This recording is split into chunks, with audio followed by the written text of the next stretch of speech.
Hace 25 años, Juan Pablo I fallecía en extrañas circunstancias. Sigue siendo uno de los grandes secretos del Vaticano, como tantos otros que durante hora y media hasta las 3 vamos a tratar. Hay de todo. Tenemos un contenido amplio, desde secretos como el de Fátima hasta las profecías supuestas de Juan XXIII, hasta cómo y de qué forma se elige a un papa, hasta qué misterios hay alrededor del Archivo Vaticano, o por ejemplo esos, los que se han adelantado parece ser al futuro. Hay muchas cosas que no sabemos bien de lo que se esconde en torno a la figura de los papas, en torno al Vaticano, y vamos a intentar diseccionarlo con vuestra participación. Estamos ya aquí todo el equipo: Carlos Barroso, Katia Rocha, Carmen Porter. Buenas madrugadas. Te veo con un montón de libros. A ver, déjame ver. Las profecías del Papa Juan XXIII, de von Brunn, la profecía de los papas, el enigma de las profecías de San Malaquías. Madre mía, es uno de los temas que más nos ha pedido la gente, ¿no? Sí, uno de los temas que además teníamos ya que tocar porque es insistentemente nos lo piden a través del SMS de 7640, ya sabéis la palabra clave, milenio y el texto que queráis. Y también vamos a intentar contestar a todas las preguntas que nos lleven a través de esos mensajes de móvil.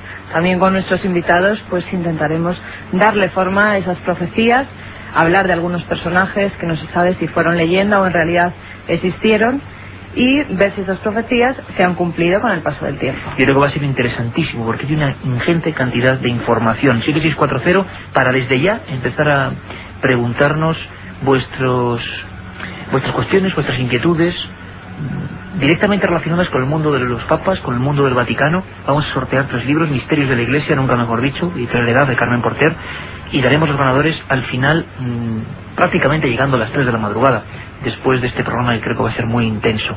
Tenemos, yo creo que los mejores invitados, los documentos, todo encima de la mesa, todo en este estudio 1, todo en penumbra, y en la nave del misterio, nuestro compañero el mago Juanma Frasquet.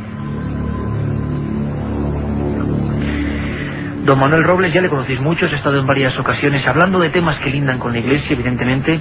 Él, como periodista del periódico La Razón, que se encarga de todos estos temas, también como sacerdote y como conocedor, sobre todo, del Archivo Vaticano, porque incluso ha estado más de una vez por esos lares que se nos antojan desde fuera tan misteriosos. ¿Por qué siempre tanto misterio? Manuel, buenas madrugadas.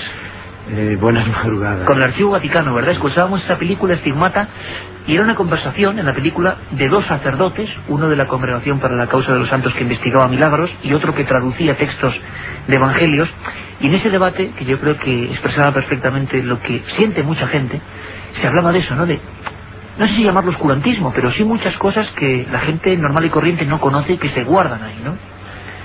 En el Archivo Vaticano se conservan, claro, documentos prácticamente desde el siglo IV hasta nuestros días, y entonces se podría decir un tren larguísimo que contiene pues muchísimas cosas, extraordinarias cosas, y claro,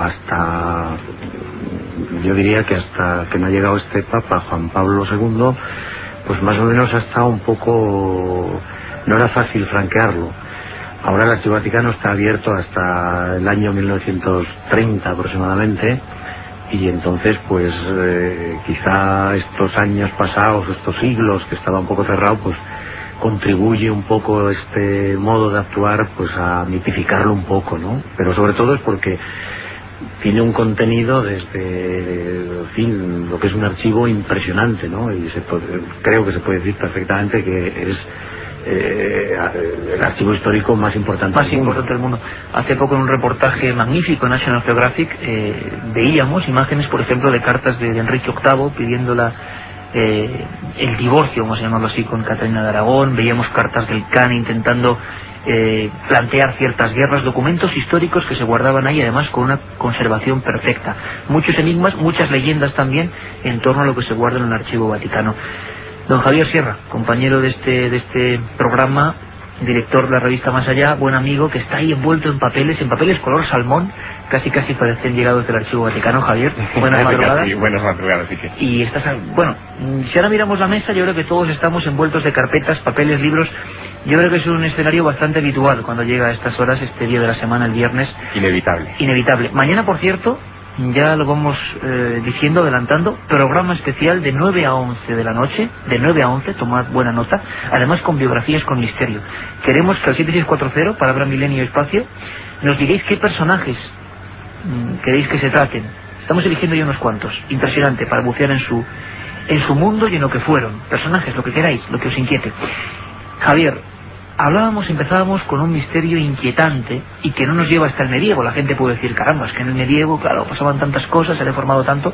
Pero el misterio, por ejemplo, de la muerte de este hombre, de Albino Luciani, Juan Pablo I, sigue coleando, ¿no? No se ha cerrado, han pasado 25 años. Han pasado 25 años, se cumplían el pasado 29 de septiembre, que fue la fecha en la que Sor Vicenza, como muy bien decías, asistenta, una monja, asistenta de Juan Pablo I, lo encontró muerto supuestamente en su cama, que sobre eso hay muchas dudas, ¿no? Pero el misterio sigue coleando porque Juan Pablo I fue un papa muy efímero, fueron 33 días solamente de gobierno en el sillón de Pedro, algo que nadie se esperaba porque era un papa de aspecto saludable y joven, dinámico, pero que, y esa es la parte que le dio más misterio a todo este asunto, que amenazó prácticamente desde el momento en que tomó posesión de su trono en Roma, amenazó con cambiar la estructura de la Iglesia. Hizo una serie de planteamientos que no eran los habituales en un papa, quiso, digamos que acercar mucho la Iglesia al pueblo, replantearse muchos dogmas, y replantearse sobre todo algo que estaba siendo ya piedra de escándalo en muchos lugares, que era la política económica del Vaticano. Así que en medio de sus planteamientos, de sus reformas inminentes, se produce este fallecimiento, y el Papa siguiente, Juan Pablo II, el Papa que tenemos actualmente desde hace 25 años, por lo tanto, en Roma, es un Papa mucho más conservador, que no acomete esas reformas que iban a convertir a la Iglesia en algo muy distinto de lo que es en la actualidad.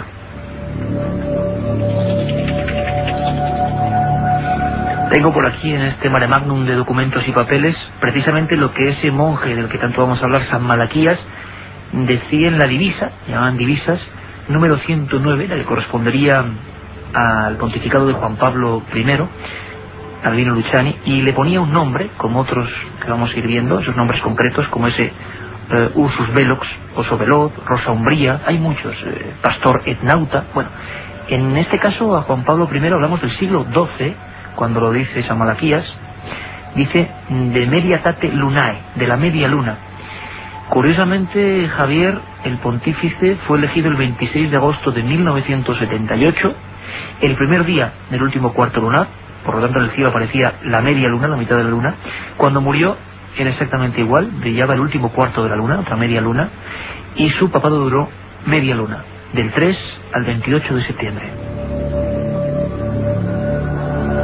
Si os parece, compañeros, amigos, antes de entrar un poco en debate y de empezar a hablar, por ejemplo, de esta primera figura, porque sin duda, a nivel casi político, conspiranoico, como nos gusta también llamar en este programa, el enigma de Juan Pablo I sigue estando ahí, presente. Vamos a conectar con nuestro corresponsal en Roma, Joan Solés, que desde luego su hiperactividad en torno a estos temas últimamente está más que justificada, porque nos ha preparado una historia, como él hace siempre, con todo tipo de documentos, sobre la muerte de este hombre, de Juan Pablo I. 25 años después de la muerte de Albino Luciani, Juan Pablo I, persisten todavía dudas sobre cuál era su estado de salud, las circunstancias, las causas o la hora exacta de su fallecimiento. Natural, según el Vaticano, asesinado, envenenado o por suicidio, según las 4 versiones que conocemos de los hechos. Come? Non soltanto con le parole, ma coi fatti. Juan Pablo I estaba enfermo, según su secretario particular. Sintió un fuerte dolor en el pecho por la noche y tomó medicinas. Según su médico personal, una de las últimas personas con las que habló, el Papa no le manifestó dolor alguno, no estaba enfermo, ni tomaba medicamentos porque no los necesitaba. La Santa Sede fijó la hora de su muerte a las 4:30 de la madrugada mientras dormía. Los forenses del Instituto Romano a medianoche, y la investigación periodística dirigida por el 7 veces primer ministro italiano Giulio Andreotti unas horas antes, cuando todavía no dormía. La primera información que recibió aquella noche el director de la Radio Vaticana indicaba que había sufrido un edema pulmonar seguido de un infarto, pero la primera versión directa que obtuvo el director de los servicios informativos de la RAI señalaba que Papa Luciani se había equivocado en la medicación y había tomado 50 pastillas en vez de 5 antes de dormir. En su breve pontificado, 34 días, solo superado por el Papa Esteban II, 4 días en el siglo VIII, Juan Pablo I se enfrentó a la jerarquía eclesiástica que se opuso al nombramiento de altos cargos y a la destitución de otros, entre estos del presidente de la Banca Vaticana, el cardenal Marcinkus, implicado, según se supo años después, en un fraude de más de $1.000 millones junto a Roberto Calvi del Banco Ambrosiano, que apareció colgado en un puente del Támesis en Londres, según la Fiscalía de Roma, suicidado por la mafia siciliana que le prestó elevadas cantidades de dinero negro que nunca devolvió. La proprietà privata per nessuno è un diritto. La propiedad privada no es un derecho inalienable y absoluto para nadie, afirmó Papa Luciani, para indignación de los jerarcas que temieron una iglesia pobre, humilde, abierta, transparente, sin riquezas ni poder. El pueblo del hambre interpela de manera dramática al pueblo de la opulencia, dijo a los ricos, y se negó a vestir lujosas mitras. Esto da parte di Dio. Dios, que ama, es Padre. È papà. Più ancora, è madre. Pero además es madre, declaró, y temblaron los cimientos del patriarcado de la Iglesia. La Santa Sede se opuso a toda costa a la autopsia y solo con ello sembró dudas sobre su muerte. Su sucesor, Juan Pablo II, podría haber dado a conocer las causas y las circunstancias, pero profundamente conservador solo ha impulsado su beatificación. Eso sí, ha mantenido con firmeza la posición de la Iglesia sobre el aborto, la anticoncepción, los homosexuales, la existencia del demonio, la práctica de exorcismos o la ordenación sacerdotal de mujeres, que seguramente Juan Pablo I habría deseado cambiar.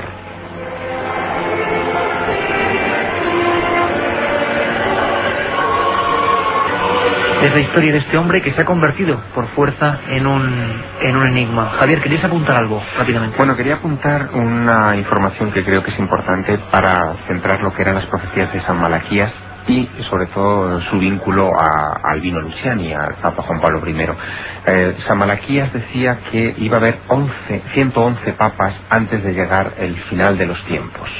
Esos 111 papas, en esa lista, el Papa 109, el Papa que le corresponde ese lema de Medietate Lunae, de la media luna, es Juan Pablo I. Pero hay una serie de circunstancias alrededor muy curiosas. Por ejemplo, Juan Pablo I vivió y fue cura en Belluno, que en italiano significa bella luna, bel luno. Además hay otra circunstancia muy curiosa, hay una pequeña polémica sobre si Juan Pablo I es en realidad ese Papa 109 o si en realidad ese lugar lo ocupa otro. Unos días antes, y este es un detalle que nos afecta mucho a los españoles, unos días antes del nombramiento de Juan Pablo I se consagró otro Papa, que dentro de las cosas que ocurrieron en aquellas fechas, pues levantaron polémica mundial. Ese Papa es un antipapa en realidad, el Papa Clemente, el Papa famoso del Palmar de Troya, que fue en aquellos días objeto de portadas en todos los periódicos del mundo. Hay un detalle muy curioso, en todas las profecías de San Malaquías, los papas que tienen la palabra luna en su lema son papas o bien cismáticos, o bien antipapas, o bien papas muy controvertidos que han hecho, variar el rumbo de la Iglesia. El Papa Juan Pablo I no hizo variar el rumbo de la Iglesia, fue demasiado breve su pontificado para ello.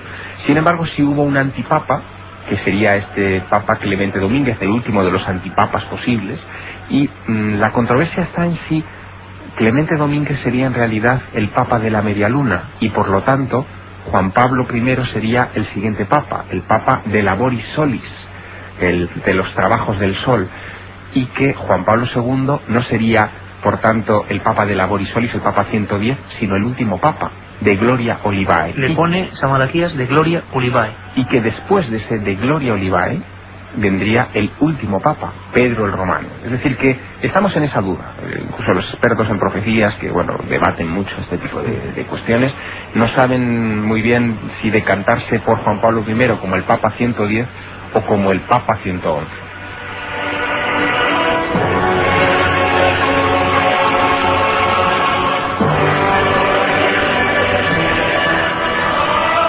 Manuel Robles, ¿estaba realmente, resuelta la historia de Juan Pablo I? La Iglesia mantiene que es una muerte natural, pero realmente era un hombre que tenía pendiente, parece ser, cierta revolución, o no queda claro, o es parte también del mito, la leyenda, la conspiración.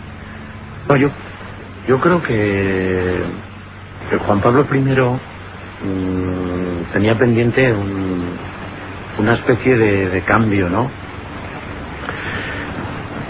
Lo que sucede... Un pequeñito, ¿hay problema con el micro? ¿No hay problema? Ahí, perfecto. Lo que sucede es que, claro, fue un pontificado tan breve y tan pequeño que es muy difícil de decir.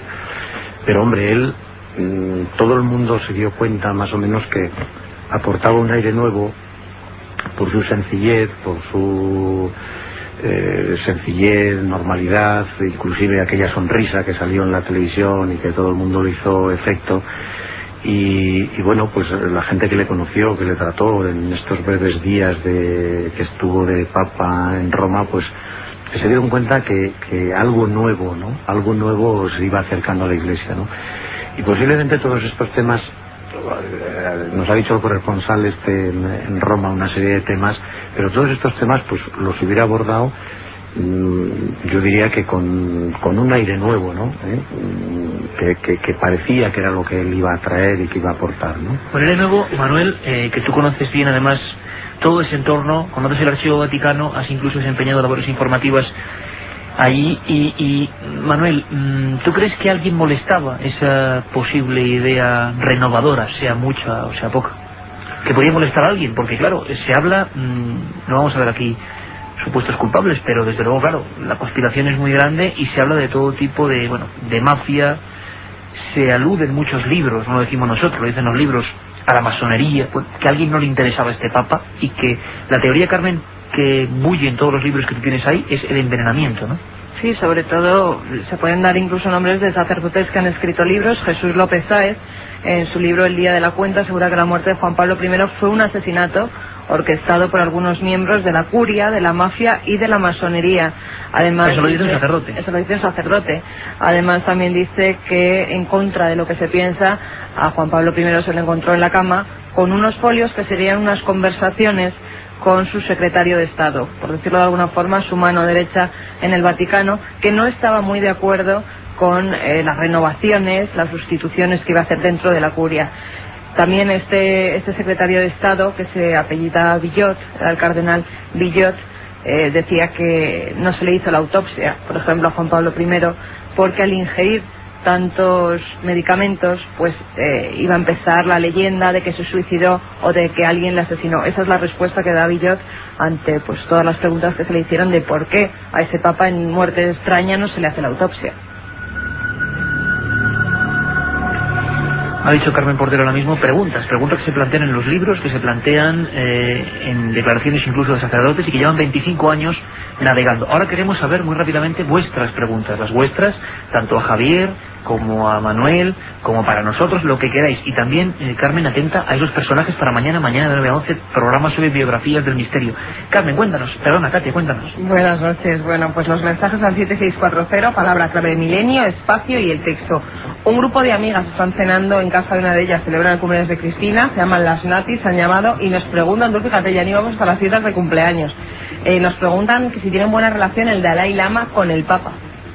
Manuel, ¿tú sabes algo de eso? Sí, tiene una buena relación porque el Dalai Lama, el actual, le ha visitado al Papa Juan Pablo II unas cuantas veces y cada vez que viene a hacer un viaje por Europa pues se ven, ¿no? En esta última oportunidad pues no ha sido posible un poco por la salud del Papa. Por otro lado, de la que tanto vamos a hablar en la segunda parte. El Dalai Lama, aparte de ser el jefe espiritual del Tíbet, también es, por decirlo así, una especie de jefe político, ¿no? Y entonces pues las relaciones son muy buenas y son muy cordiales. Más preguntas, Katia. Bueno, pues felicidades a Cristina y que nos sigan escuchando. Y por ejemplo, nos preguntan cuándo el Vaticano desvelará todos los misterios de Fátima. Vamos a hablar de eso en la segunda parte, ¿no? Hablaremos. De hecho, ya están técnicamente revelados. Es decir, los 3 secretos de Fátima se revelaron. El último de ellos fue en mayo del año 2000, coincidiendo con la beatificación de los 2 primeros pastorcillos, de Francisco y de Jacinta, puesto que Lucía es una monja de clausura que todavía vive en Coimbra, Portugal. Vamos a hablar mucho de ese tema. Tercer secreto, se hablaba de una muerte extraña, de de dolor. Desgraciadamente las profecías llevan mucho dolor. Es una profecía sobre los papas, teóricamente, el tercer secreto, así que... Prepáratelo ahí, Javier, que lo tenemos a punto para después. Antonio de Cádiz nos pregunta si va a haber alguna posibilidad de que haya un papa español. También nos preguntan sobre la papisa Juana y que recomendemos algún libro sobre la vida de Juan Pablo I. Otros oyentes nos preguntan que si de verdad pensamos que el papa tiene tanto poder, que no lo piensa. También nos preguntan por el fin del mundo, de la iglesia, si el papa tiene algo que ver. Mil cosas. 7640, palabra clave milenio, espacio y el texto que nos quieran poner. El coste de la llamada es 0,60 céntimos de euro más IVA. Carmen, tema de una figura personajes. que se repite constantemente, Nostradamus. San Juan Bosco también, del Che Guevara. Quisiera También. que hablarais de Jacques Aquí se mezcla Destripador, nos pide Juan Antonio. Jacques de Molay, también Rasputín y su influencia en la decadencia del El monje Romanov, loco, Rasputín. Hitler. Y también nos preguntan que si podemos hacerlo sobre la biografía de JJ Benítez. Bueno, se intentará. Nos lo dice Rosa. Personajes, vamos a hacer varios programas sobre personajes. Vaya preguntas, un papa español. Vamos, Milenio 3, todo el equipo. La penumbra del Estudio 1, acompañados de Manuel Robles, periodista de La Razón, sacerdote y buen conocedor del Archivo Vaticano, nuestro compañero y amigo, director de la revista Más Allá, y escritor Javier Sierra, y por supuesto Carlos Barroso, Katia Rocha, Carmen Porter, nuestro amigo en la nave del misterio, Juanma Frasquet. Carmen, tengo un especial interés. La gente está preguntando para mañana por Nostradamus, nos lo imaginábamos. Saber qué fue del rey de las profecías. La palabra profecía se identifica inmediatamente con Michel de Nostradamus. ¿Decía algo Nostradamus, o se semejó algo de sus palabras a Juan Pablo I, a este papa breve? Pues sí, hay una referencia en la centuria número 10, en la que dice Nostradamus: elegido papa del elector será burlado, súbitamente, con frecuencia emocionado, dispuesto y tímido, por demasiado bueno y dulce, a morir provocado, temor oprime la noche, de su muerte guía.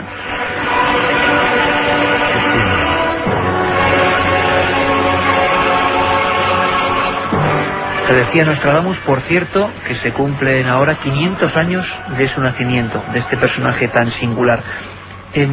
Quizá una de las cosas que más curiosidad genera en las personas es el momento, el proceso que quizá dentro de muy poco vivamos, el llamado cónclave, que viene de cerrado con llave, nunca mejor dicho, del secreto. La elección de un nuevo pontífice. Para muchos expertos, para muchos analistas, está cercano ese momento por la salud tan delicada de Juan Pablo II. Los cardenales del Vaticano, algunos de ellos, opinan cosas como estas. Podría ser cualquiera de ellos. Todos tienen pleno derecho.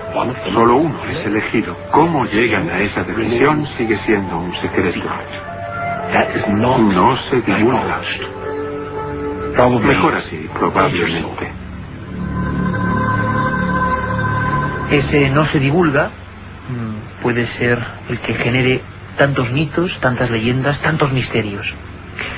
Dicen que en ese cónclave se rellenan unas papeletas, se meten en la famosa humareda, que decían que a veces salía negra, a veces blanca, y cuando salía blanca, en ese momento, con una tensión creciente en la plaza de San Pedro, se oían voces o mensajes muy breves pero importantísimos para el cambio de rumbo de la Iglesia y del mundo en general. Esto ocurría en el momento en que se nombraba a Pío XII. Habemus patam. Habemus patam. Manuel Robles, ¿cómo se elige a un papa realmente? ¿Qué pasa? ¿Por qué hay tanto secreto con el cónclave? ¿Qué ocurre? ¿Qué va a pasar si realmente Juan Pablo II, tal y como vemos, porque su estado es bastante deficiente a nivel de salud, ¿no?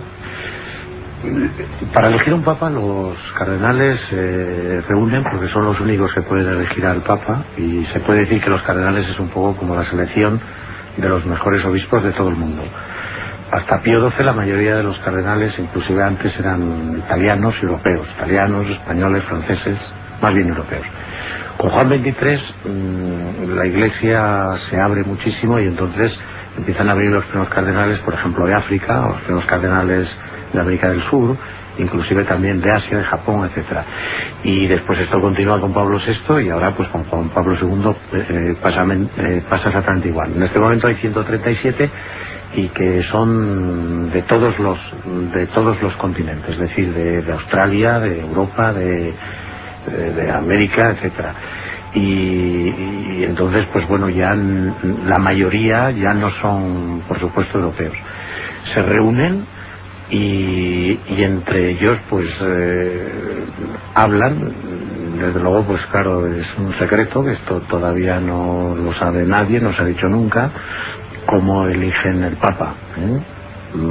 Por ejemplo, hace muy pocos días el cardenal Ratzinger pues hizo un comentario a la prensa, que inclusive la agencia Cenit publicó, donde decía que se habían reunido los cardenales alemanes, de habla alemana, no solamente estaban los alemanes, sino había 2 cardenales brasileños de origen alemán, y que, bueno, pues habían intercambiado un poco sus ideas de quién podría ser cuando se eligió Juan Pablo I.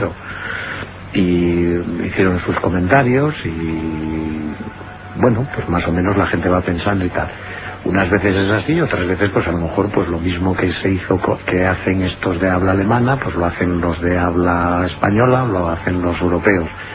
Intercambian ideas, más o menos los cardenales se conocen porque a lo largo, como ha sido en este pontificado, a lo largo de 25 años, pues tienen muchísimas oportunidades, muchísimas ocasiones de acudir al Papa solos por su cuenta y juntos y con el Papa, y entonces más o menos se conocen. La gente no lo sabe, tiene que morir el Papa, desde luego, para que se... Hay mucha gente que lo pregunta, Carmen, que no lo sabe. También preguntan si podría ser que el próximo Papa fuera español, o incluso que el Papa fuera una mujer, y si no puede ser una mujer, ¿por qué? Sí, bueno, que el Papa pueda ser español, eso es una posibilidad. Es decir, en el momento que hay 4 o 5 cardenales electores, porque solamente los cardenales que tienen hasta 80 años pueden elegir al Papa, aunque sean, por ejemplo, el cardenal de Toledo. Actualmente el cardenal de Toledo pues es arzobispo dimisionario de Toledo, pero debe tener 77 o 78, y si en estos días o en este año o en el año que viene pues muriera el Papa, pues sería un cardenal elector. Entonces un español que es cardenal pues puede ser elegido, ¿no? Entonces, ¿quién puede ser el Papa? Pues esto es que esto es muy difícil.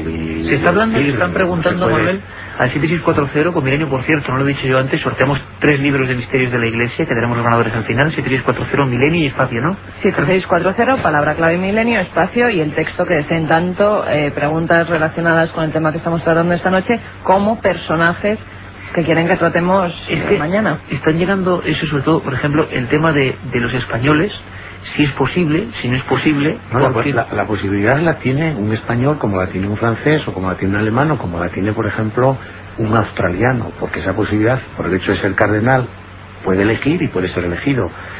Ahora, que sea un español, pues, hombre, decir ahora que sea un español es que eso es muy difícil. Tercer mundo sale constantemente en las preguntas, Manuel, tercer mundo. Bueno, normal, porque es normal, por ejemplo, la mayoría del catolicismo en número está en el tercer mundo, es decir, está en América Latina, en los grandes países como es, por ejemplo, Brasil o México. Pues el que sea un papa de habla española, por ejemplo, de América Latina, pues hombre, hay muchas posibilidades, porque la mayoría de los católicos ahora están allí, entonces eso es un punto de referencia. Luego, pues hay otra posibilidad de que sea el tercer mundo, que pueda ser a lo mejor un africano. Pues todos nos damos cuenta del abandono que tiene, por ejemplo, en estos momentos la política de los 7, de los 8, de los 10 grandes sobre un continente tan grande como es África, que está tan abandonado. Pues el hecho de que tiene grandes cardenales, por supuesto, algunos de ellos que viven en África, otros algunos que residen en Roma, en Italia, y que sea un Papa negro, pues también esa es una posibilidad. Papa negro, otra de las grandes preguntas, ¿verdad, Carmen? Una de las preguntas que repite Papa constantemente, negro. Además acabamos de recibir uno, ¿podría ser el próximo Papa además, negro? Uno de los temas que más preguntas desde que tenemos el sistema de SMS, más se pregunta, ¿habrá un Papa negro? Vamos a responder, a intentar responder, a acercarnos, por supuesto, responder son palabras mayores, y más viendo que todos son secretos, absolutos secretos. Carmen preguntaba o decía, o hacía alusión a un mensaje que hablaba de Papa mujer. A mí me gustaría, antes de pasar, por ejemplo, a nuevas profecías y nuevas historias alucinantes en torno a los papas, que nos contaras un poco, Carmen, esa historia de la papisa Juana.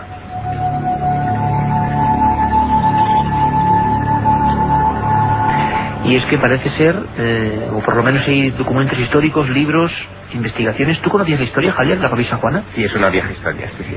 ¿Tú la consideras certera, mito, leyenda urbana de la antigüedad, de la Edad Media? Hombre, yo considero que es más bien una leyenda urbana, leyenda vaticana, mejor dicho. Sería interesante el término, leyenda vaticana. Leyenda vaticana, pero que tiene su componente además muy esotérico, porque incluso hay más que recordar que en las barajas del tarot también hay una carta muy célebre que es la papisa, y siempre ha estado el mito este de, bueno, que una mujer pudiera haber llegado de tapadillo, evidentemente estamos hablando de un mito medieval, hasta el trono de San Pedro, ¿no? Hasta el propio trono tiene una peculiaridad que supongo que ahora Carmen nos contará para evitar que otra mujer vuelva a sentarse ahí, ¿no? Carmen, ¿qué sabemos en ese pequeño dossier de documentación que tú has hecho?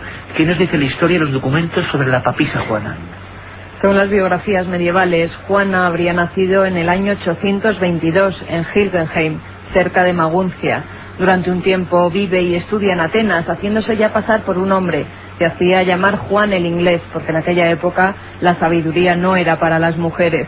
Después se traslada a Francia, estudia allí también en varias abadías, llega a Roma y a la muerte del Papa León IV es designada para sucederle en el año 855. Eso es lo que hablamos del siglo IX. Eso es lo que dicen la mayoría de los libros. Otros autores la sitúan en el siglo XI, sobre el año 1088, 1099, por ahí andan.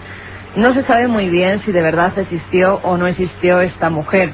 Dicen, cuenta, pues los escritores que dan por cierto que la papisa Juana pues fue papa en Roma, que esta mujer se descubrió el fraude, se descubrió que era una mujer porque en una procesión que se hacía por Roma, de repente ella empezó a dar a luz en medio de la calle.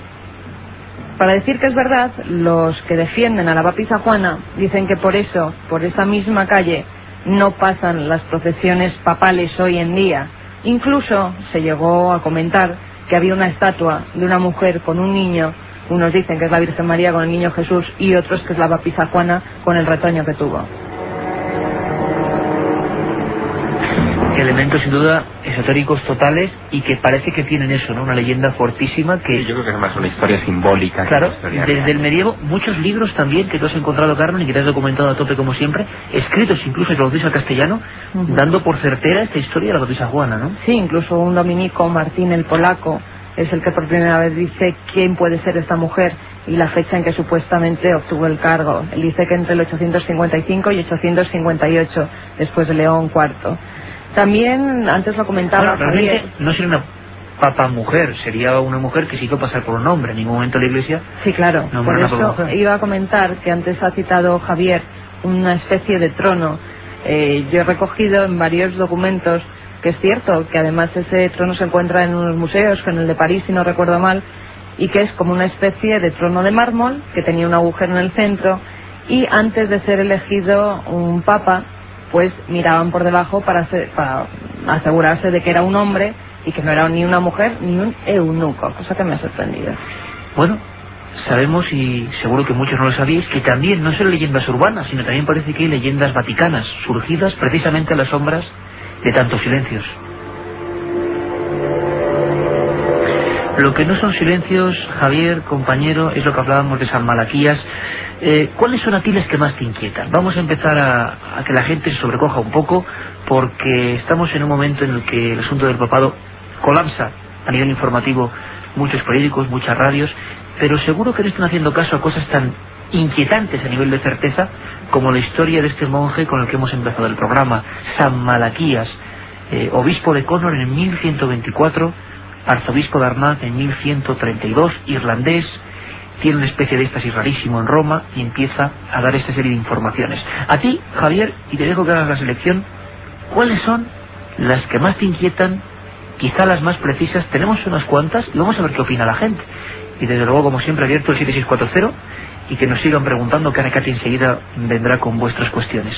Javier, cuéntanos. Bueno, San Malaquías es hijo de su tiempo, es decir, estamos hablando de una época en la que el papado es la gran institución internacional por excelencia en la Edad Media, sigue manteniendo evidentemente ese cariz, y desde el año 1000 aproximadamente, después de los terrores del fin del mundo que se vivieron en esa época, son muchas las los profetas que surgen en toda Europa, hablando de una inminente catástrofe relacionada con el papado. San Malaquías se dice que muere en brazos de San Bernardo. Ahí es nada, el fundador, o bueno, digamos el que después redactaría la norma de los templarios, y en brazos de San Bernardo parece que le reveló algo. El propio San Bernardo escribe una vida de San Malaquías y sin embargo en esa vida de San Malaquías no aparece ni rastro de las profecías. Tenemos que esperar al siglo XV para que nos lleguen esos 111 lemas papales, y algunos son sorprendentes, algunos... Para que nos entendamos todos, Javier, 111 papas según San Malaquías que quedarían hasta el fin de los tiempos. Perfecto. Algunos incluso llegan a decir que no es el fin de los tiempos, o sea, no entendido como fin del mundo, sino el fin de la Iglesia. Porque en eso coincide San Malaquías con un montón de profetas de su época. Por ejemplo, Joaquín de Fiore, en el siglo XII, ya predijo que Roma terminaría envuelta en el caos y precedería al final completamente de la institución eclesiástica. Dice: Roma, ciudad privada, estoy leyendo textual, ciudad privada de toda disciplina cristiana, es el origen de todas las abominables obras de la cristiandad. A ella afectará en primer lugar el juicio de Dios. Parece que se repite en muchas profecías lo de un final destructivo hacia Roma y hacia el Vaticano. Incluso un detalle curiosísimo que se repite en profecías del siglo XII, XIII, XIV, XIX, incluso del siglo XX, que hablan de que en un momento determinado no habrá papa en Roma, que durante un periodo de unos meses, algunos de ellos incluso dan el número de meses precisos, el mundo quedará descabezado, al menos en cuanto a la jerarquía cristiana. Jan de Batigerio, que era un monje del siglo XIII, profetizó en su Liber Mirabilis, que es un libro famoso en la Edad Media, que durante 25 meses no habrá ningún gobierno ni papa en la Iglesia de Roma. Así de preciso, 25 meses. 25 meses. Otros posteriores, Nicolás de Flus, que es otro profeta de la época y también otro clérigo, precisa también abunda en este dato, y Don Bosco, en el siglo XIX, ya anunció por carta al propio Papa Pío IX que cuando aparezca una luz brillante en el cielo, en medio de una batalla, se producirá un evento, digamos, luctuoso. El Papa y una parte de su séquito abandonarán el Vaticano, dejando tras de sí, ojo al dato, porque esto se repite en otras profecías de las que hablaremos esta noche, una plaza cubierta de muertos y heridos. Esa imagen, ese arquetipo se repite, como dices, demasiadas veces. Profecías, más que profecías, augurios del futuro. Por ejemplo, hablábamos a Ángelo Roncal y a Juan 23 le ponía pastor etnauta, ¿no, Javier? Sí, pastor y navegante. Claro, fíjate, lo de navegante es muy curioso, porque lo de pastor se sobreentiende, ¿no?, como pastor de la Iglesia, pero lo de navegante es muy curioso porque él fue patriarca de Venecia, y es un lugar, evidentemente, donde se necesita la navegación prácticamente a diario para desplazarse por los canales, por las calles de agua de la ciudad. Por lo tanto, esa alusión a un papa navegante aplicado a alguien que tuvo bajo su jurisdicción esa ciudad hermosa de Venecia, pues no deja de ser una coincidencia muy precisa, ¿no? Divisa 108, Flos Florum, correspondería a Pablo VI, Juan Bautista Montini.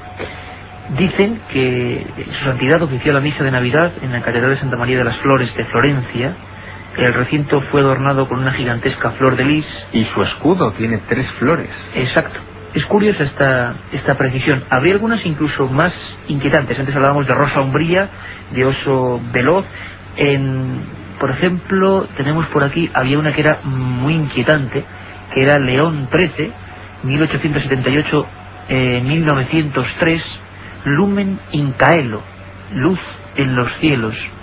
Precisamente el escudo nobiliario era una estrella fugaz.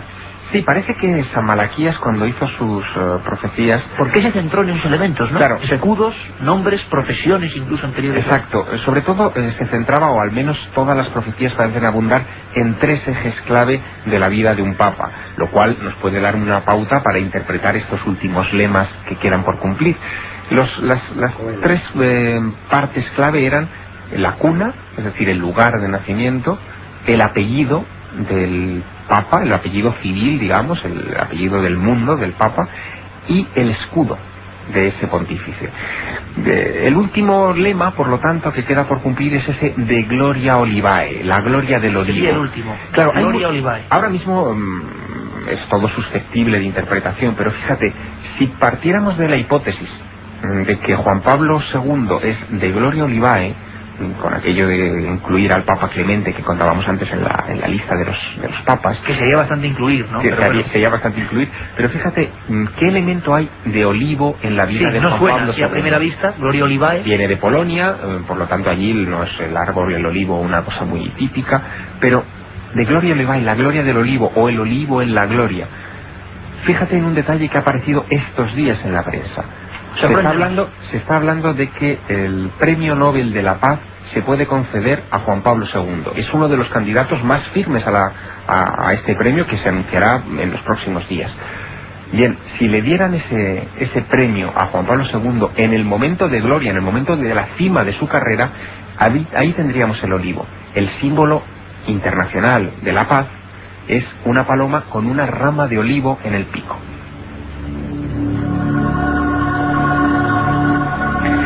Cuando menos sorprendente. Vamos a hablar de más papas que hicieron profecías, como Juan XXIII, Manuel Robles, San Malaquías. Casualidades. ¿Pudo adivinar algo?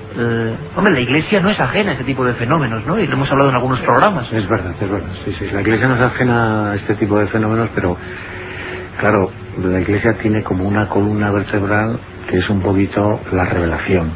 Es decir, toda esta labor profética está en ese marco, que es el Antiguo Testamento y el Nuevo Testamento.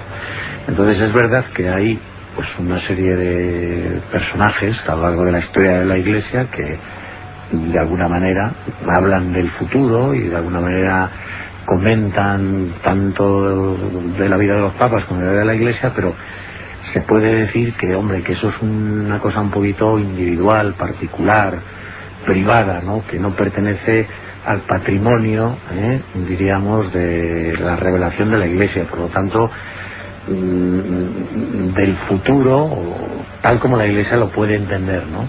En este tipo de cosas, pues la Iglesia del futuro de los papas y tal, pues se podría decir, utilizando una frase simpática y tópica, que no hay nada escrito, ¿no? Porque la Iglesia parte un poco de la revelación que es la Sagrada Escritura, ¿no?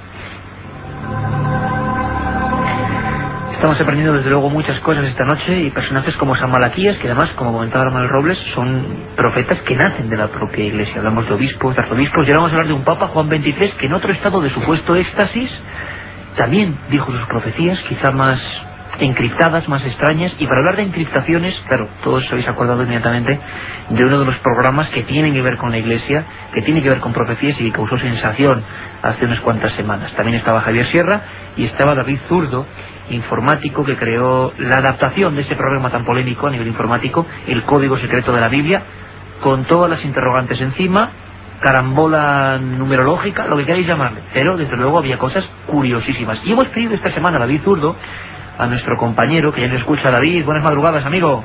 Buenas noches, buenas madrugadas. Buenas madrugadas. A todos los presentes y a todos los oyentes. Claro que sí, David, que además sabemos que estás trabajando a tope en un proyecto apasionante. Tú hacías ese CD que aún se puede encontrar todavía, ¿verdad, Javier? En la revista Más Allá. Bueno, quien tenga suerte de encontrarlo en los kioscos, sí, porque se ha agotado, hemos tenido que reponer rápidamente en todos los kioscos y me parece a mí que fue un tremendo pelotazo. La gente se encontró con El Código Secreto de la Biblia. Seguid lanzando esas preguntas, 7640, en 2 minutos está Katia con todas las preguntas, pero brevemente queríamos saber lo que es ese programa informático, lo que es la tecnología del siglo XXI, analizando lo que es toda la Biblia, los primeros 5 tomos de la Biblia, la Torá, pues salía, se revelaba. Hablamos de personajes absolutamente mundanos, algunos de ellos. También hablamos de personajes grotescos como Hitler. Lanzamos, suposiciones que eran preguntas vuestras. Y esta vez nos hemos tomado el permiso de preguntar por los papas, preguntar por varios papas que están envueltos en misterio. David, ¿qué dice, compañero, el código? ¿Qué preguntas has hecho? Hemos preguntado primero, creo que por el hombre que ha iniciado este programa. Se cumplían 25 años. Curiosamente ahora estamos de nuevo en esa tesitura de, la mala salud del Papa actual. Hace 25 años el gran enigma de Juan Pablo I. Hemos preguntado al Código de la Biblia por Juan Pablo I, ¿verdad? Sí, por Juan Pablo I tenemos un mensaje bastante interesante. Bueno, durante estos días hemos quemado, por así decir, los ordenadores, buscando mensajes pues interesantes, algunos de ellos, con Juan Pablo I, haciendo la búsqueda por Luciani, que es el apellido del Papa. Encontramos que en el entorno de las palabras aparece Albino, aparece asesinado, la fecha de 1978, crimen también aparece claramente, luchar, poder y ocultar. ¿Y Juan Pablo II, David? Bueno, Juan Pablo II tenemos una profecía inicial, si llamamos profecía, este mensaje que se encuentra en el código de la Biblia, que sería con Wojtyla y Karol, muerte, año 2004. Sería a partir de finales de este año, porque ya ha cambiado la fecha del año judío, hasta aproximadamente octubre del año que viene. Y después, suceder, último padre, Roma. Suceder, último padre, Roma.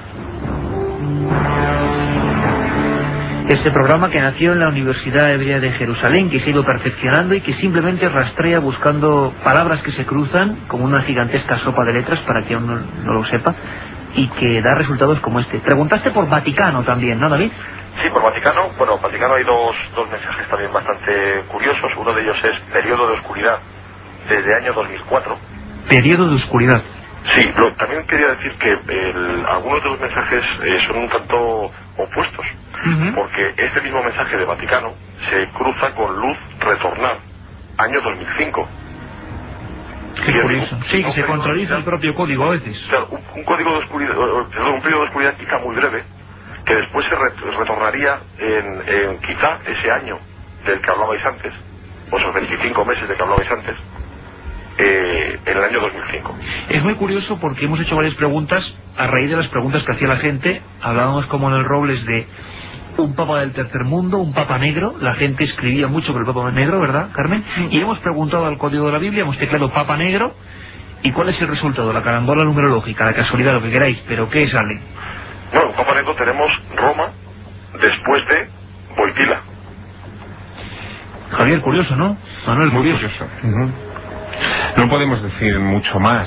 Claro, curioso, simplemente, porque claro, realmente es el resultado de una búsqueda estadística, ¿no? Sí, sí.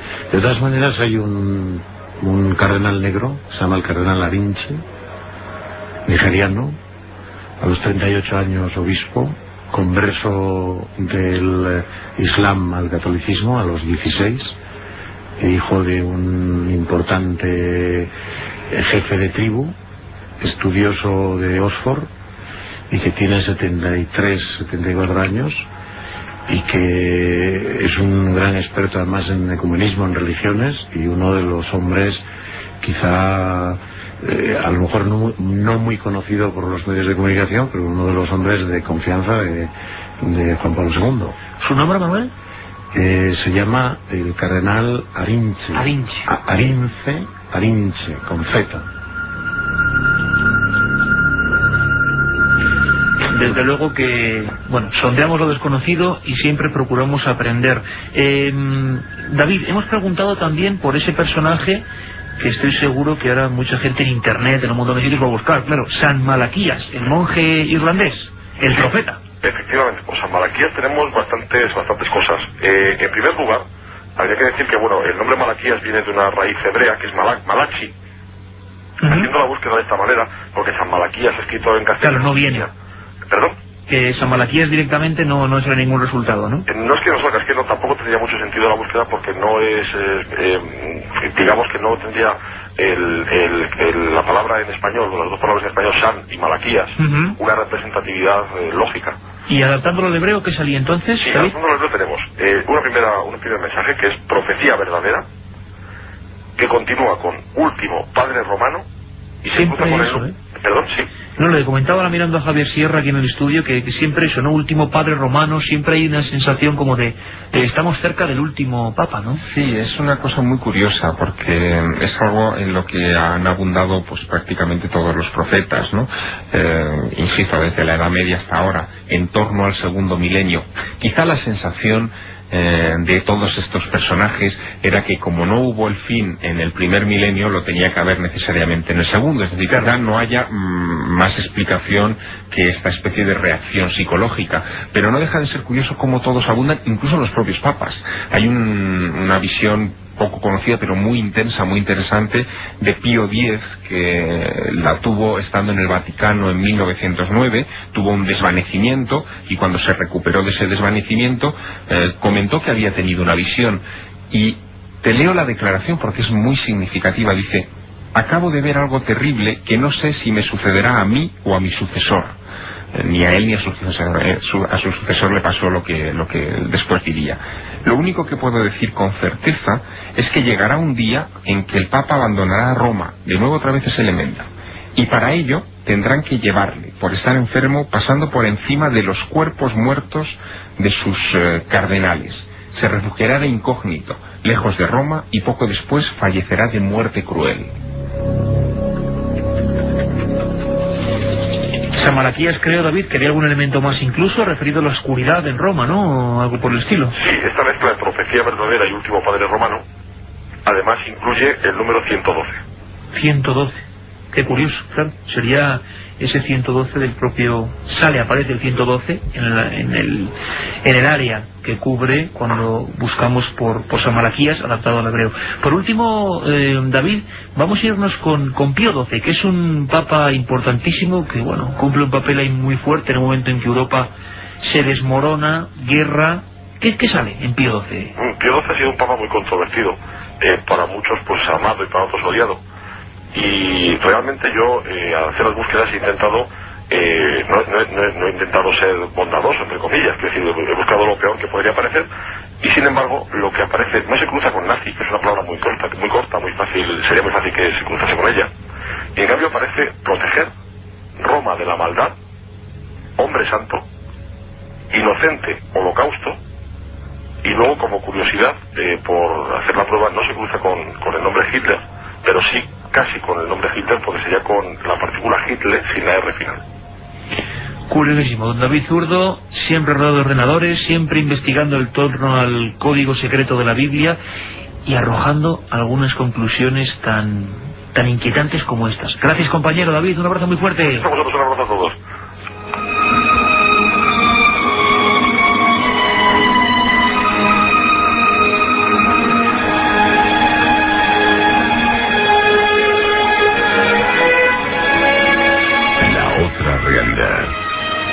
Milenio 3 en la SER. 2:36. Decíamos, quizá, hombre, el verbo no sea muy adecuado, diseccionando misterios que tienen que ver con el Vaticano, con los papas, y en un momento importante, acercándonos, como nos lo habéis pedido, a todo lo que rodea en torno al misterio, que son muchas cosas, nos van a quedar muchas en el tintero, lo haremos en otra ocasión. Asuntos de los papas, fíjate, Papa Negro, lo pide la gente. A mí me sorprende mucho, Carmen, cómo la gente siempre se adelanta, incluso a nuestras propias peticiones, ¿no? Siempre hay un oyente, siempre alguien que envía un mensaje y que dice esto, y justamente dan la diana, ¿eh? La verdad es que sí, es que nuestros oyentes están muy puestos en los temas que tratamos en Milenio 3, y ahora Katia pasará a hacer un montón de preguntas que nos han llegado a ese 7640. Katia, vienes ahí con un montón de preguntas. Que el tema interesa y mucho, porque es impresionante la cantidad de mensajes que nos están entrando al 7640, palabra clave milenio, espacio y el texto. Por ejemplo, José nos pregunta si es verdad lo que nos están contando sobre la enfermedad del Papa y que por qué mienten sobre ello, que qué intereses hay. ¿Es verdad, Manuel, lo que nos está contando, o hay una cierta, hasta lógica, diría yo, nube de silencio? Sí. Hombre, yo creo que así como cuando Pío XII, por ejemplo, que recuerdo un poquito, mismo Juan XXIII, que también pues se decía o lo que tenía, Pablo VI, Juan Pablo I, bueno, pues ahí está un poco lo que hemos dicho un poco esta noche, pero Juan Pablo II está apareciendo casi todos los días o cada 2 días o 3 en la televisión, y se le va viendo cómo va evolucionando, ¿no? Claro, hoy en día es imposible. Claro, es que tal. Entonces, pues más o menos se va viendo, todo el mundo va viendo al Papa, ¿no? Cómo está y cómo va evolucionando. O sea que, hombre, a lo mejor a lo mejor pues hay alguna cosa precisa en medicina, lo que sea, pues quizá pues una cosa de esas a lo mejor no se dice, pero vamos, que se está viendo. En otros momentos a lo mejor al Papa se le veía cada 15 días o cada un mes o cada 2 y era mucho más difícil, pero ahora se ve perfectamente. Hoy en el siglo XXI vamos segundo a segundo con cada información. Seguimos, Katia. Otro oyente nos pregunta que si ha habido algún papa que ha tenido estigmas. Papa con estigmas. ¿Conocéis alguna historia? Pues no. Parece que no. Pero si alguno ha tenido, no ha salido a relucir en ningún momento ni en ningún documento. Vamos. Hicimos aquí ese programa especial sobre estigmas, de ese libro tuyo, Misterios de la Iglesia, pero no. Ha habido un papa que ha estado enfermo, lo comentaba antes con Javier, que se llama un francés, Clemente VII, 1730, 1740, ciego, y ha estado 10 años enfermo, 8 años en la cama y gobernando la iglesia. Ciego y enfermo en la cama. Curiosísimo. Katia, bueno, también nos preguntan si San Malaquías predijo el intento de asesinato de Juan Pablo II. Parece que no hay constancia sobre ello. No, porque San Malaquías lo único que dejó fueron los lemas, es decir, no una explicación, no un mensaje, no una cuarteta o un poema como en el caso de Nostradamus, sino simplemente esos lemas en latín, generalmente de 3 palabras. Por lo tanto, todo lo que venga alrededor de un intento de asesinato, así son interpretaciones del lema, pero San Malaquías no dijo absolutamente nada de eso. Yo creo, Javier, que solo da un nombre que es al final de todos, que es Pedro el Romano. Y da una frase muy apocalíptica que también habla de la destrucción de Roma, es decir, que volvemos todos a esa especie de, a ese final de obsesión milenarista que volvemos a encontrar, que no se nos olvide hablar esta noche, en los mensajes de Fátima. Mensajes de Fátima, claro que sí. Bueno, Herminio García de Oviedo nos pregunta que qué puede tener que ver el Opus Dei en la muerte de Juan Pablo I. Nadie sabe, no contestan, ¿no? No, hombre, yo creo que nada.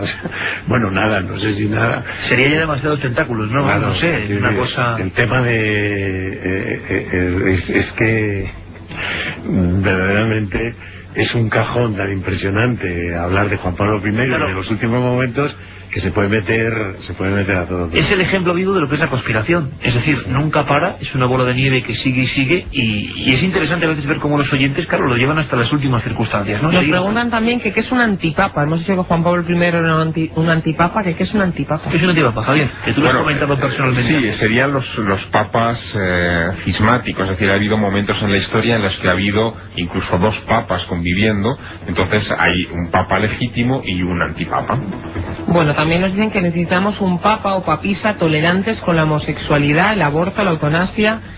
Sois estupendos, esto lo dice Selene de Lorca, pues muchas gracias. También nos preguntan que si el papa falleciese, ¿cuánto tiempo tardarían en designar al nuevo papa? Lo pregunta. ¿Se sabe eso, Manuel? Es decir, ¿hay un proceso o unos días reglamentarios entre la muerte y...? Sí, hay un periodo de aproximadamente que son unos 15 días, y entonces lo que se tarda en elegir el nuevo papa es, digamos, en lo que tardan los cardenales electores en hacerlo. O sea, ahora pues normalmente no ha sido mucho tiempo, en cuestión de una semana con Pablo VI fue así. Históricamente a veces ha habido meses. Meses porque pues por las circunstancias históricas y políticas y tal estaban muy mediatizados los cardenales, es decir, los cardenales dependían a veces de por ejemplo de Austria, de Hungría, de España, y entonces pues era muy complicado la elección. Por eso tantas veces ha caído sobre italianos, pues porque eran los más cercanos, desde luego. Eran los más cercanos, pero sobre todo era gente, Italia hasta 1800 y pico no estaba reunificada, es decir, no existía como nación, y todos los demás cardenales pertenecían a los grandes imperios. Entonces pues claro, había muchos intereses y por eso a veces se tardaban meses, ¿no? Es decir, que inclusive a veces los emperadores urgían que cuanto antes, porque claro, no había vacío de poder, ¿no? Un montón de preguntas, Katia, quizás rápidamente ya una... Mira, por ejemplo, Juan Jesús hace sus propias cábalas y nos pregunta que si es cierto que uno de los nuevos cardenales españoles elegidos ha nacido en Jaén, la tierra del olivo. Pues no lo sabemos ahora mismo. Eso bueno, el último, uno de los cardenales que se llama Julián Herranz, desciende de Jaén, su madre es de Jaén. Yo creo que él ha nacido en Madrid, él es un médico y bueno, pues estudioso del derecho, etcétera, etcétera, y Juan XXIII lo nombró presidente, bueno, que comenzó en una comisión a trabajar de derecho y tal, y entonces ahora con 73 años pues le han hecho cardenal. Y su madre, porque conozco a un primo suyo, por eso lo sé tan cierto, su madre es de Jaén y su padre es de Cuenca. Alucino personalmente, y le doy nuestra palabra, con la sapiencia, no solo de los invitados, sino de conocimiento de los oyentes, ¿no? Que preguntan cosas tan concretas y tan milimétricas. Familia compleja un poco. Bueno, 7640, palabra clave milenio, espacio y el texto que nos que firmen los mensajes, porque darás los 3 ganadores de Misterios de la Iglesia, ¿no? Exactamente, Misterios de la Iglesia, editado por Edad, escrito por Carmen Porter. Carmen, por cierto, la mencionada. Más personajes, estamos cogiendo ya seguro Nostradamus, seguro Jack el Destripador, seguro Conde Drácula, sale mucho. Drácula nos lo piden constantemente. Marimar también nos pide a Nikola Tesla. José Antonio de Almería, felicidades por el programa. Para mañana podéis contar algo sobre la vida de Gilles de Reis. Saludos, equipo de Milenio 3, nos dice Óscar Santiago desde Pamplona. Me gustaría que hablaseis mañana de Leonardo da Vinci y de Cristóbal Colón. Personaje que te gusta, Javier. Los dos. Sí, los dos. Personaje para mañana, Dalai Lama. Nos dice otro amigo, Carlos Oliveira Silva. Hola, ¿el famoso cardenal de D'Artagnan tendría algún fundamento en la historia? Bueno, vamos a ver. Preguntas también sobre Jack el Destripador, Alberto desde Salamanca, o la monja que cuando dormía se trasladaba a América antes de su descubrimiento oficial. No recuerdo su nombre. Hombre, Javier la llamaba bien. Profesor María Jesús de Ágreda.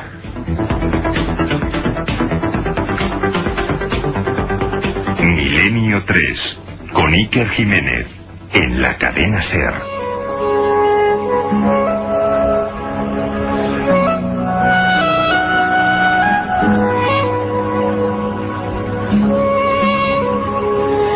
Tenemos que hablar de Fátima, los secretos de Fátima, que parece que también son ciertamente proféticos, de lo que dijo Juan XXIII, con esas profecías lanzadas en un estado también, dicen, en Turquía, concretamente en Estambul, estado de éxtasis, siempre unidos, estados alterados de conciencia y profecías que parece que se cumplen. Pero antes de eso, si me permitís unos minutos para volver a entablar conversación rápidamente con Joan Solés, porque estábamos recibiendo muchas preguntas constantemente de cómo es, qué hay de cierto, qué no hay de cierto, por qué ahora mismo el mundo está un poco inquieto con el tema del Papa, cómo es la salud actual en este momento de Juan Pablo II. Escuchamos a nuestro compañero Joan Solés. Hoy el Papa Carlos Karol Wojtyła está enfermo, sufre Parkinson, padece las secuelas del atentado y de las 2 intervenciones quirúrgicas posteriores en el abdomen. Le fue extirpado un cáncer benigno hace unos 10 años, nunca se ha recuperado del todo de la rotura del fémur derecho y de la luxación en la espalda, además tiene dificultades de vista, oído y habla. No puede caminar y queda postrado en una silla de ruedas, aunque mantiene íntegra su capacidad intelectual. En estas circunstancias comprende incluso que la muerte puede estar cerca, y a ella se ha referido en varias ocasiones, la última el pasado martes en Pompeya.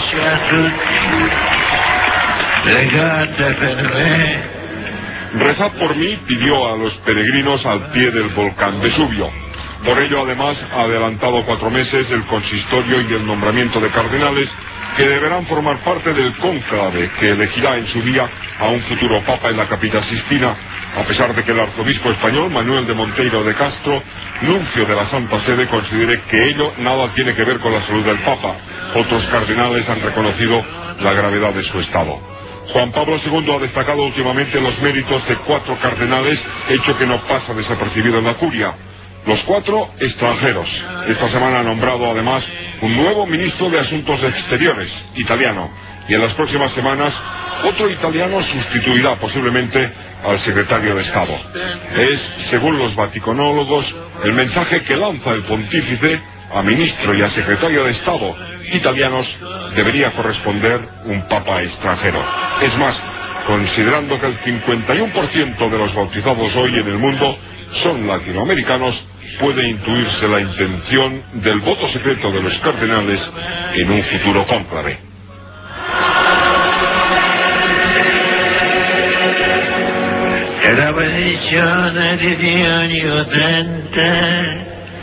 Padre, Figlio e Spirito Santo, discenda su di voi e con voi rimanga sempre.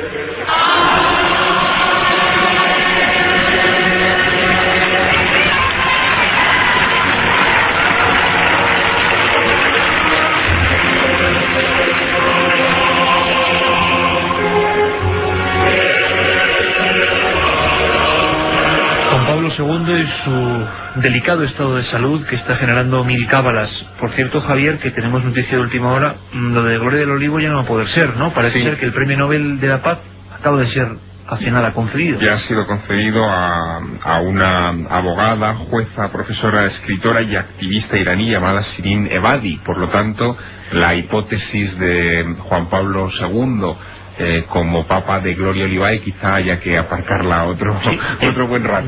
No era entonces... Quedará entonces Juan Pablo II como de Laboris Solis.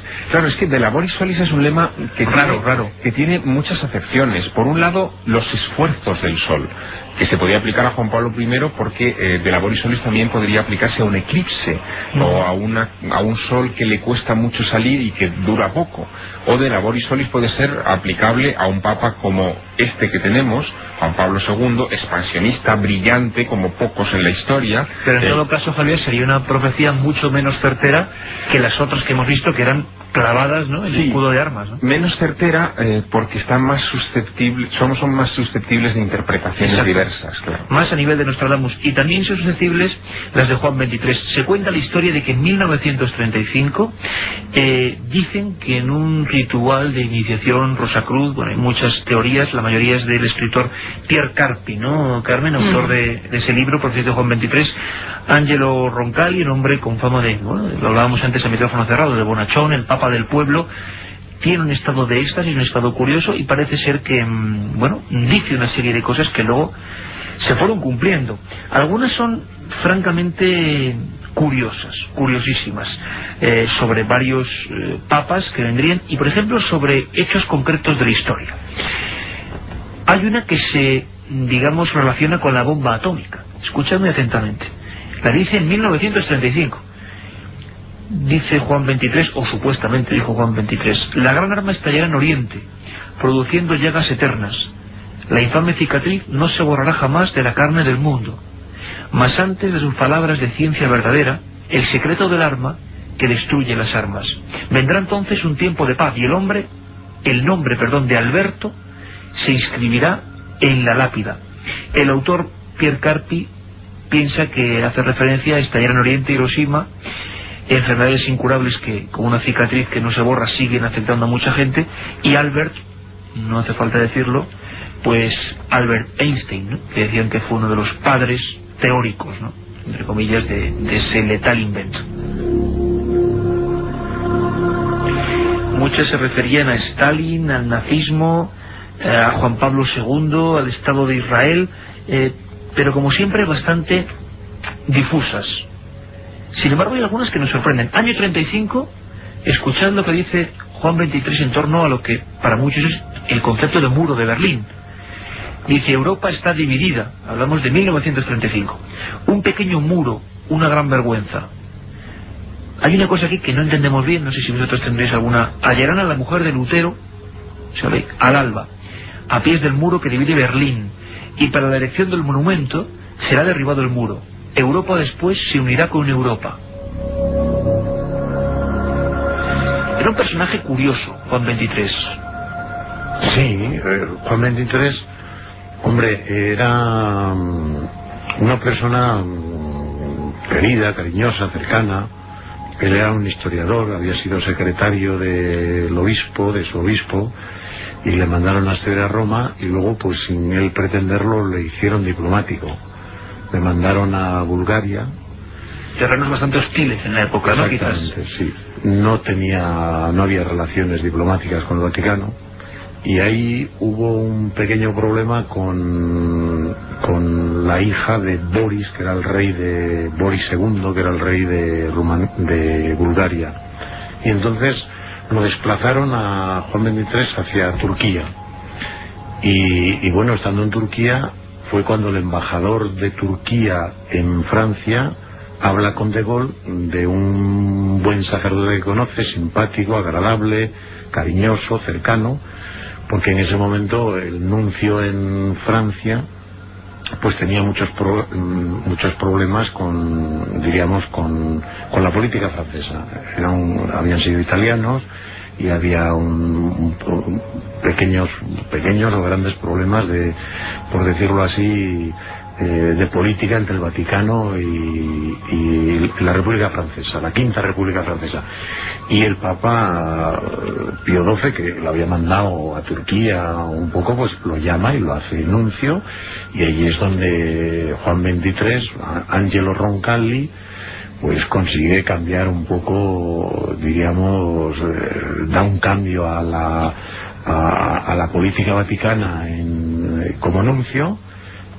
Recoge, acaba de terminar la Segunda Guerra Mundial y hay mucho que hacer, y además entra en los nuevos planteamientos de los famosos curas obreros, y de allí ya es cuando va de cardenal y de arzobispo a Venecia, y ya de Venecia es cuando muere el Papa Pío XII y lo eligen Papa. Pastor y navegante, que decía San Malaquías en el siglo XI, pastor y navegante, quizá referido a Venecia. Carmen, Angelo Roncalli, Juan XXIII, que dicen que, bueno, está incorrupto, pero conscientemente, quizás, que se embadurnó, se le inyectaron ciertas sustancias para pertenecer incorrupto. Sí, además eso el mismo Vaticano lo ha reconocido, se le inoculó un líquido intravenal en las venas, precisamente para mantenerle incorrupto, y además se le dio una capa de cera tanto en la cara como en las manos, que son las partes visibles. La última vez que lo sacaron por Roma, toda la prensa, todos los fotógrafos, pues pudieron tomar imágenes de Juan XXIII, y no es que estuviera incorrupto, es que le han mantenido incorrupto. Curiosa la diferencia. Sin embargo, Juan XXIII, que fue el Papa del pueblo, poca gente sabe esta historia, este libro enigmático, esta historia de su paso por Estambul. Dicen que en un ritual Rosacruz. Javier, ¿tendríamos que darle carta de veracidad a esta historia, a estas profecías tan raras, tan concretas? ¿Qué podemos pensar de esta historia de las profecías de Juan XXIII? Es un tema muy difícil, porque la única fuente de información que tenemos es el libro de Pierre Carpi, Las profecías de Juan XXIII, se titula así, y no hay, digamos, evidencias independientes que demuestren que Juan XXIII hubiera caído en ese trance y hubiera habido un grupo de gente tomando notas en ese sentido. El libro de Carpi fue muy polémico, se publica en 1976 y por lo tanto muchos de los hechos que profetiza ya se habían cumplido y era relativamente fácil crear una falsificación. Ahora bien, hace una serie de profecías para el futuro que, bueno, si se cumplieran podrían dar cierta carta de verosimilitud al asunto. Por ejemplo, una de ellas dice que una mujer llegará a presidente de los Estados Unidos. ¿Dice eso, Javier? ¿Una mujer presidente de Estados Unidos? Bien, la única candidata que hoy se baraja es Hillary Clinton. Hoy, es decir, hoy empezamos a hablar de ello. En el año 76, bueno, imagínate, era una cosa absolutamente impensable, ya veremos.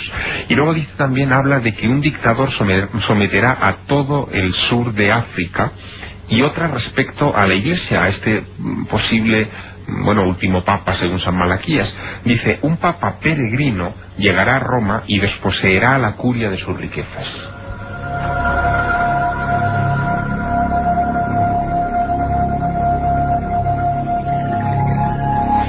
Lo que parece que va a ser muy difícil, Javier, es tratar el tema de Fátima. Tocamos el fenómeno de Fátima, pero el secreto va a ser difícil. Pero bueno, para que todo el mundo lo entienda, antes de que Katia diga las últimas preguntas de los oyentes, la imagen se repetía en ese tercer secreto de Fátima, el Papa caminando entre cardenales, entre gente muerta. Es otra vez la misma historia desde el siglo XII hasta 1917, cuando se producen estas apariciones, y bueno, Lucía recoge este secreto. En el secreto que revelan en el año 2000, el texto habla de cómo un obispo vestido de blanco, que identifica con el Santo Padre, acompañado de sacerdotes religiosos y religiosas, suben una montaña empinada con muchísimo esfuerzo. Llegan a la cima, donde hay una gran cruz, y antes de llegar a ese lugar cruzan una ciudad que está en ruinas, llena de cadáveres, muchos de ellos son miembros de la curia. Cuando llegan a la cima, le asesinan a ese obispo vestido de blanco, esa es la visión de Fátima, con armas de fuego y con flechas, y con él mueren religiosos, hombres, mujeres, y dos ángeles recogen la sangre de esos mártires y se la ofrecen a Dios. Esa es la visión de Fátima. La visión de Ratzinger, o los intérpretes modernos de ese texto de Lucía, es que en realidad era un anticipo de lo que sería el atentado contra Juan Pablo II en mayo, el 13 de mayo, el día de las apariciones de Fátima de 1981. Es la visión oficial. Pero claro, la otra visión coincide mucho con lo que nos vienen diciendo desde la Edad Media. Las profecías, y esto es importante decirlo en este punto, nunca nos cansaremos de repetirlo, digamos que deben ser tomadas como avisos, no como evidencia de que eso va a suceder, sino, bueno, como algo que está ahí para que no se cumpla.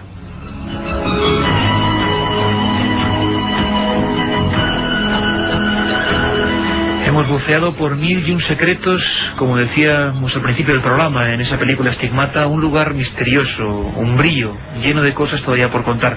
Katia, prácticamente algunas preguntas y los ganadores, ¿no?, de esos 3 libros de misterios de la Iglesia. Sí, pues por ejemplo, Juan Pedro Andreu de Elche nos pregunta que qué hay de tan secreto en la Biblioteca del Vaticano. Bueno, eso tiene para otro programa, ¿no? Estamos de acuerdo. Yo creo que todo tipo de documentos que no han salido nunca a la luz. Haríamos unos cuantos Milenio 3 con los secretos de la Biblioteca Vaticana, ¿no? Bueno, pues Juan Pedro Andreu es uno de los variadores del Milenio. Se dice que en la Biblioteca del Vaticano hay secretos que podrían destruir a la propia Iglesia. Eso me interesa mucho. Por lo menos ese argumento para más de una película, ¿no? Secretos que se guardan y a buen recaudo. Bueno, y César nos pregunta que cómo se puede comprar ese libro de Nostradamus. Pues aunque no le haya tocado el de Nostradamus, le ha tocado el de Misterios de la Iglesia, que es mucho mejor. Esos 3 ganadores, ¿no? Y el de Nostradamus en cualquier librería, la editorial Edad ha editado las profecías de Nostradamus, en cualquier librería lo puede encontrar. Pues bueno, son los 3 ganadores de hoy, de Misterios de la Iglesia, de Carmen Porter, a 7640, que sigan mandando mensajes, palabra clave Milenio y el texto. Y estamos encantados del nivel de la audiencia. Nunca nos dejáis hasta en evidencia porque sabéis mucho más que nosotros. Eso desde luego. Nosotros estamos aquí para preparar los programas y que todos disfrutemos con documentos, con voces y con opiniones como las de Javier Sierra y Manuel Robles, que por supuesto, como siempre, ha sido un auténtico placer. Carmen, personajes para mañana, yo no sé, va a haber 3 o 4 que son clave, ¿no? Sí, sobre todo los más votados. Nostradamus, Jack el Destripador, Drácula, también nos piden Alejandro Magno, Teresa de Jesús, Juana de Arco. Y es curioso, Hitler y su relación, fijaros, curioso, con el esoterismo. De eso muchísimos oyentes quieren que hablemos, de Hitler y el esoterismo nazi. Que se acuerden, mañana, programa de 9 a 11 de la noche, especial. Hablaremos sobre personajes que nos habéis pedido. Y como siempre también, Iker, nos volvemos a ver los domingos de madrugada de 3 a 4 aquí en Milenio 3. Bueno, mañana especial, personajes de la historia. Seguiremos haciendo especiales de este tipo, algunos muy siniestros, ¿no? Nostradamus, Hitler, Jack el Destripador y Vlad Tepes el Empalador. Madre mía, menuda selección, la selección del terror. Os dejamos con los informativos y con todo el equipo de Mara Torres. Un abrazo.